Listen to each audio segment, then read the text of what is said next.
Hello and welcome to the CX Files podcast on March 3rd, 2022. My name is Mark Hillary and I'm in Sao Paulo, Brazil. And I'm your trusted friend in Montreal, Peter Ryan. Great to be here today, Mark. Thanks, good to see you again. Well, this week actually I'm going to let Peter do the introductions because I know that you arranged a special discussion for the International Women's Day, which is coming this week, March 8th, I believe. Yeah, correct, Mark. And I thought it was appropriate that the CX Files pay tribute to International Women's Day by bringing on a couple of leaders in their own right in the CX and the BPO domains. So this week we are chatting with Alexandra Fus from Valoris, who's based in Romania, and Kathia Yacaman, who is based in Honduras and who is part of the leadership team at Grupo Karim. Now, I know a lot of our listeners will be aware that Grupo Karim is the parent company for the Altea Smart Cities project, which is a very successful business park in Honduras in both Tegucigalpa and San Pedro Sula. But what we decided to do this week was to get these two ladies on to talk a little bit about not just their own experiences as women who have emerged as leaders in their own right within their respective organizations, but to talk a little bit about their vision for women's empowerment in the CX space. And Mark, I made a point as we were chatting during the pod that people will hear during the interview. I can recall when I got involved in the CX industry nearly 20 years ago, as an analyst, I would visit companies in the technology space and the outsourcing space, any part of customer experience management. It didn't matter what type of the firm was, and you could almost be guaranteed that around the boardroom table it would be a sea of men. Now, there has definitely been progress. There's a lot more women that are coming to the forefront as leaders within their respective CX organizations. But it's a question that I put to our two guests today, both Kathia and Alexandra. What can be done to empower young women who want to come in and forge a career in CX to make sure that they're able to take advantage of all the different opportunities put forward to them and not hit that glass ceiling that we've heard so much about through the years? Yeah, and I thought that one of Katya's points was really interesting as well when I was listening to the interview about just kind of cultural attitudes in places like Honduras, where it's never actually been normal for a professional woman seeking a career job to work from home. So all of this experience of the pandemic has kind of upended cultural expectations, and you now can be a woman working from home and actually be on a professional career track, and it's just changed in 2 years. It has. And, I think about the number of exceptionally talented women that we have had interviewed on this podcast. Names that come to mind: Paula Kennedy Garcia, who we talked to recently about trust and safety, Shira Dodi, who talked to us a little bit about CX in the cybersecurity domain. We have had the opportunity of talking with individuals like Marianne Rutz out of Scotland, who has always had some tremendous insight to bring to the table.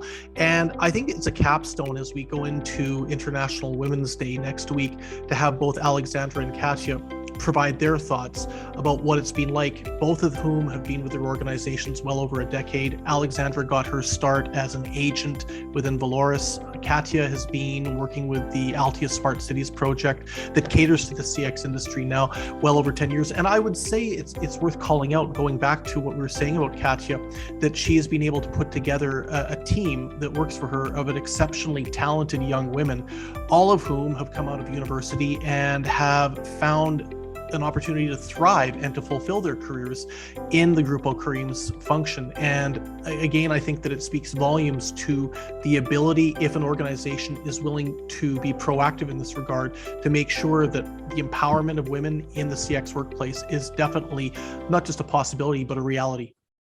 Okay, fantastic. So let's go straight to the discussion focused on International Women's Day.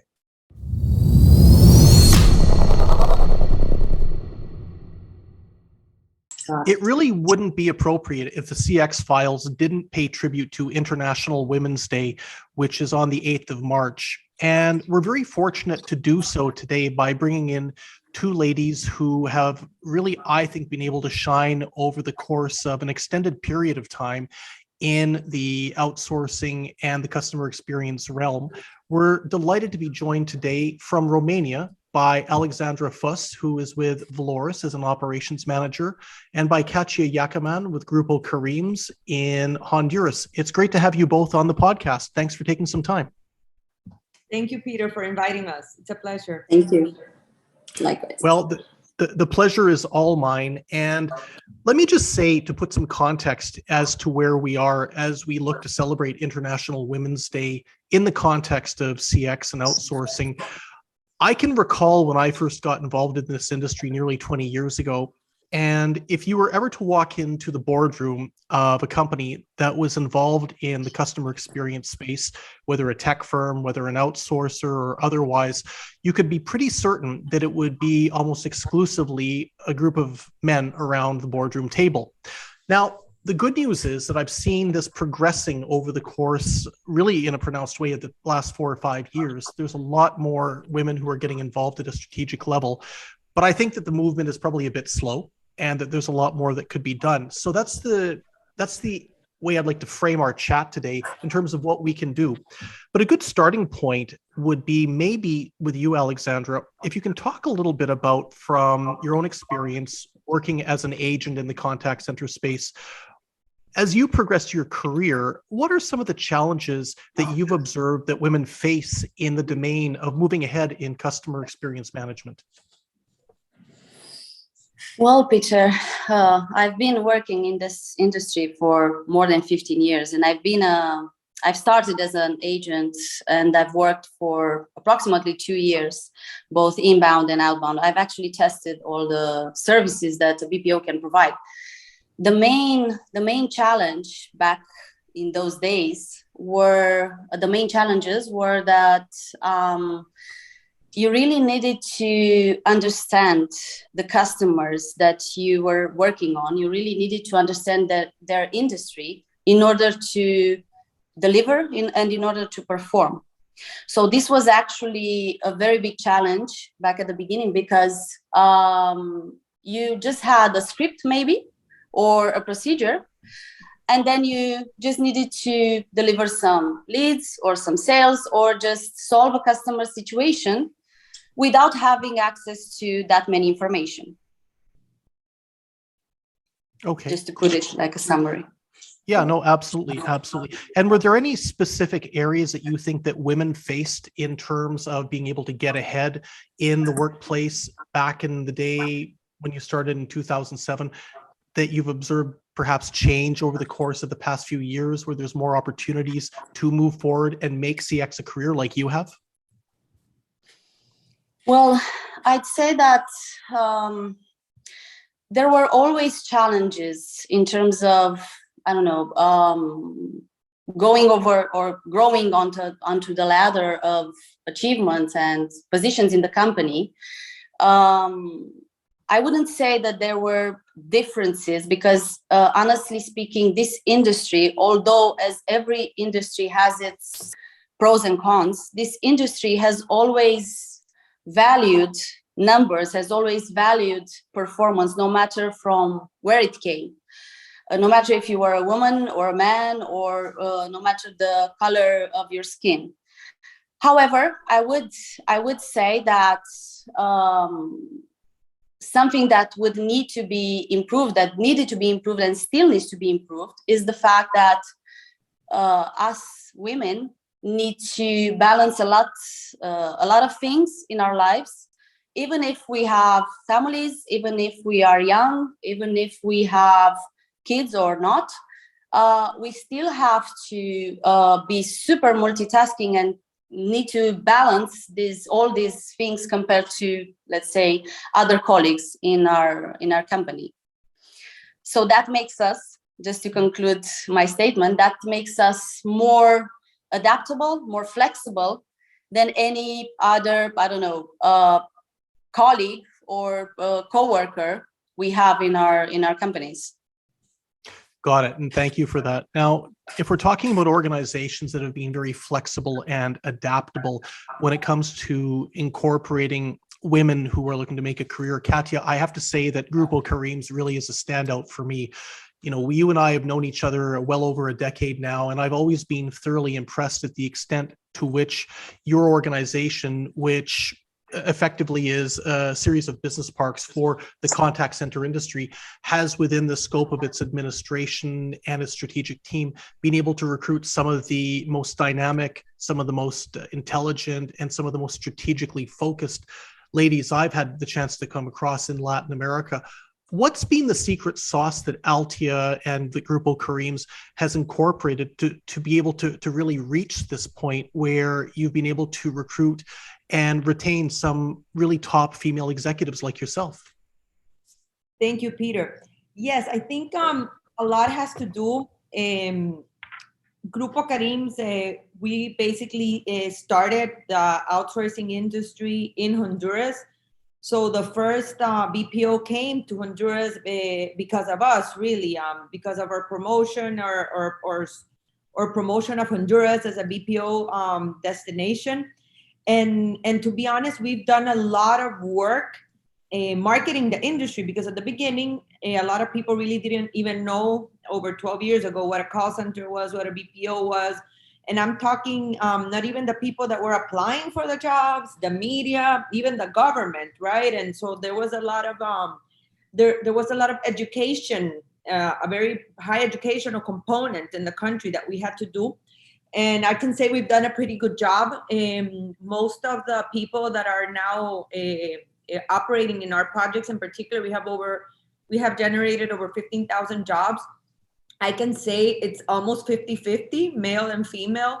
We have been able to make these types of jobs very attractive to women. And we're constantly working on projects like that. I can say that in my case, I feel very proud. I'm the first female vice president of my company.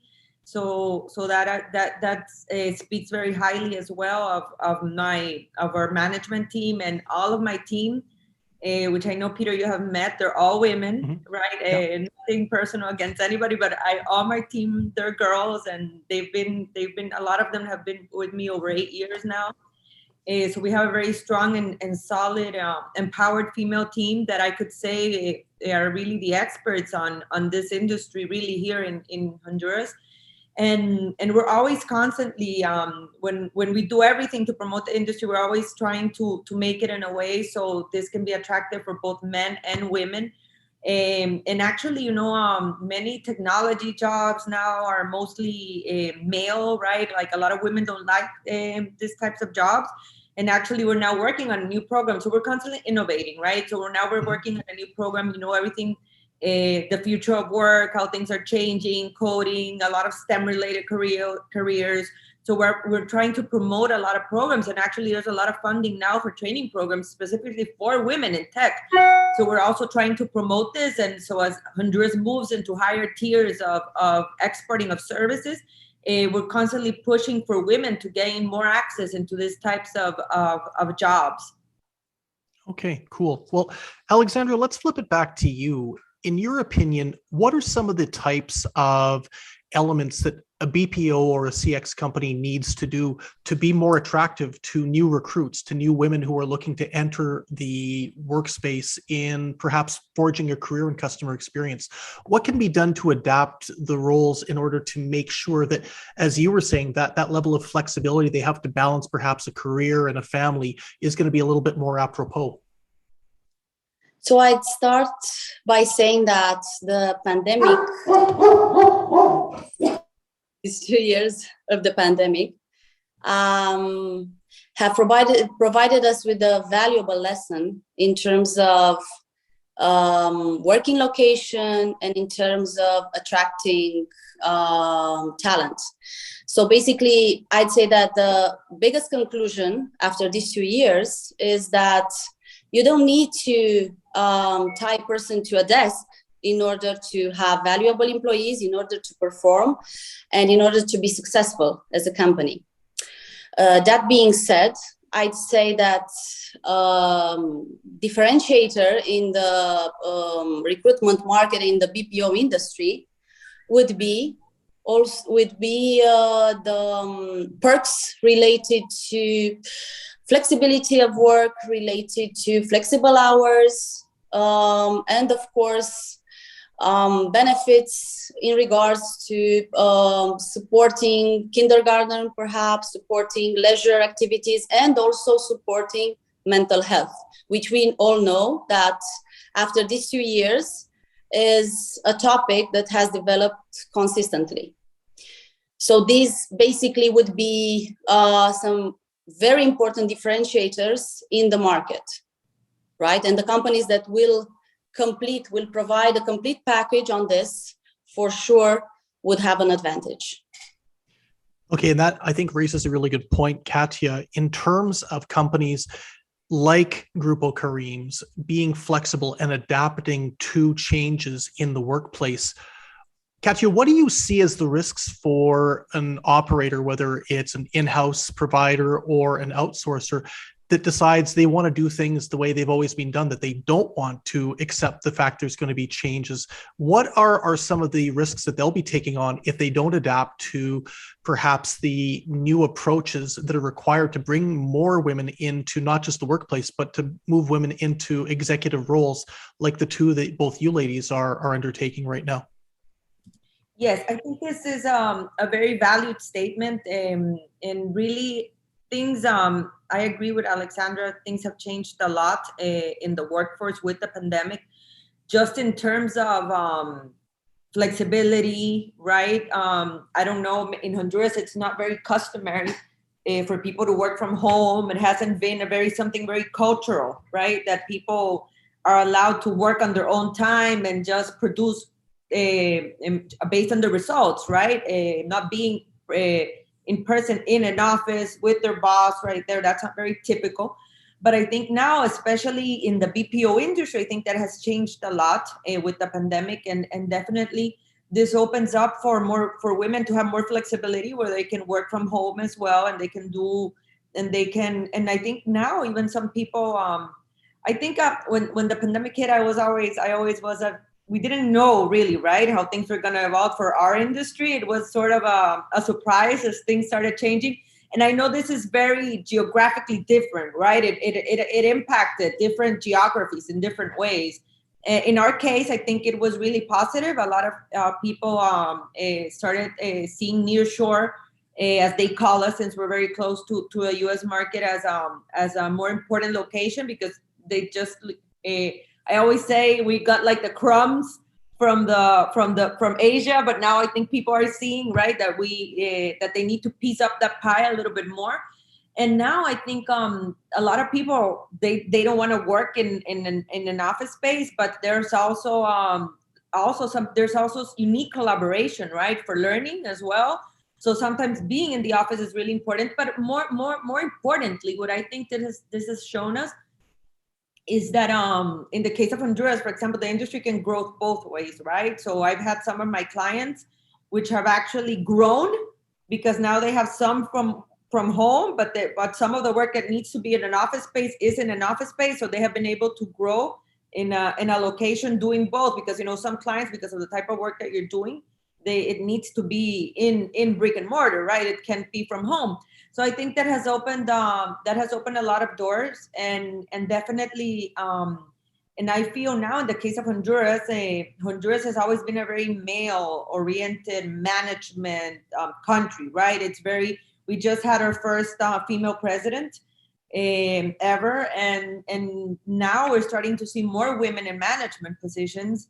And now it's very normal for women to work and for women to be empowered, and we see now even more how people have started to understand the importance of having, we're not at the point of like in the US, which is like a sort of like a quota that they need to meet. I hope it was, because we would have even more women. But I think naturally more women now are seeking. I can see a lot of entrepreneurs, a lot of young women starting really, really young in entrepreneurship now with social media. So now it's very common more for women to grow and to aspire to these jobs, because more than not being able to be hired because you were a woman, a lot of women didn't really aspire to be in this management position. So I think all these changes are always for our benefit. Fantastic. Well, Alexandra, we're going to finish up here, and I'm going to ask you to start on this last question, and then Kathia will go to you. If you were, Alexandra, to think about your vision for the opportunities of women in the customer experience domain or the outsourcing sector, what would it look like in 2022 and beyond? I'd say that in 2022, and of course, starting from now on, of course, I'm going to tie my answer to the previous one. That employees are expecting right now, and women are expecting right now, flexibility, respect, and understanding from their employers. But I would also say that a lot of roadmaps in the CX industry and the BPO domain have not been mapped out yet because of the pandemic, which changed a lot in every type of area. So I think that women that are entering these domains should expect dynamism, should expect adaptability, should expect loyalty, both from their employers, but also from their part, right? So I'd also say that the focus should be also right now more than ever on collaboration. More collaboration between the two parties rather than having an employer-employee relationship. Great. Thank you very much. And Kathia, you'll get the last word on this. If you were thinking about counseling a young woman coming into the labor force from a CX perspective, what would your advice be as they pursue their career? Definitely, I see, Peter, a huge future for women in CX. I mean, we just recently finished our CX certification program last year here in Grupo Karim for a couple of our management. And I definitely see this as a very female-oriented role in order to able to transmit this into a whole a huge workforce and to be able to implement this. I think there's a lot to be done in CX. Definitely, it's something that I think women can really build a career upon, and we have that special touch. So I think a lot of people don't think about this as a career or something that they could grow with. So I would definitely encourage. I'm invited. I casually just last week I participated in Career Week in my school, which I graduated in, and they invited me to talk to the seniors.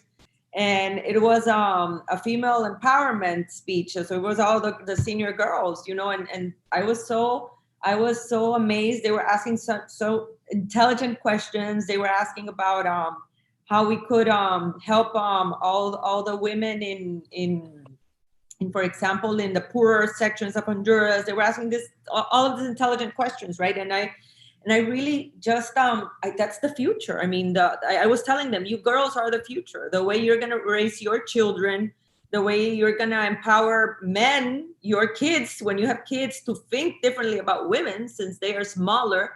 That's what changes. You know, I remember my dad was very more male oriented, right? And I think the way that we're starting to raise and empower not only girls, but boys, how boys see women, right? And how they can have an impact in the world itself with something. Sometimes when we want to do something, we're thinking we have to do this huge project, but I mean, we can start with something really small and that can really cause a huge impact. It's just a matter of doing something, right? So I think that that definitely we were talking a lot to them about how women have to think now of different careers. You know, a lot of what we studied many moons ago, a lot of these careers are disappearing or they're becoming more technological, right? So it's just a matter of sometimes women are set on certain types of careers. The future of work is changing. Everything that we can study now is more related to technology, STEM. So it's really important for them to think that there's different things that women can also do that are not seen a lot as a role for women. So definitely, I love talking to the younger populations, and I love when they ask me questions and that they sometimes, a lot of people, you know, women studied what their parents wanted them to study or things of this sort, right? And so now things are changing. So I think it's exciting times for women, or it's exciting times for the world. I'm specifically very excited to see Honduras evolve and see more women in management positions, see more women taking ownership and wanting to be that, right? I particularly had a mother that always pushed me. So it's important. And now women are getting empowered anywhere, right? So it's exciting times. Yeah, exciting times, and congratulations as well to Honduras on its first female president. That is wonderful, wonderful news, and we're very hopeful that things will progress nicely for both Honduras and for Romania, and for locations around the world where women are making the best effort to move into administrative, strategic roles and do the best that they possibly can. And we've been very fortunate today to have both of you take some time out of your very busy schedules. We know the great work that's going on at Valoris and at Grupo Karim's, and we can't thank you enough for sharing your views as we look to celebrate International Women's Day from a CX perspective.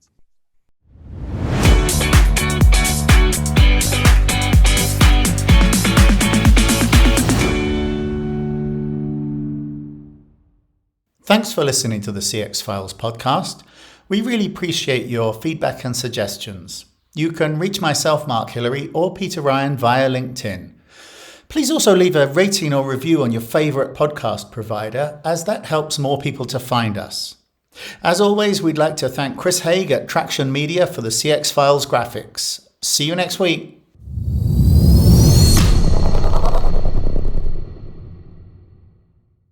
Thank you, Peter, for inviting us. It has been a pleasure talking today with both you and Alexandra. It was great. So it's a pleasure always to share and share ideas with you and talk with you. And so it's been amazing. Thank you so much for having me. Thank you. Likewise. Thank you, Peter. Thank you, Kathia. It was very interesting. Thank you for the opportunity. It was actually my first podcast. But I learned a lot. You would never know it. You would never know it. You're a pro. We are both pros. So thanks very much, and we will catch up soon.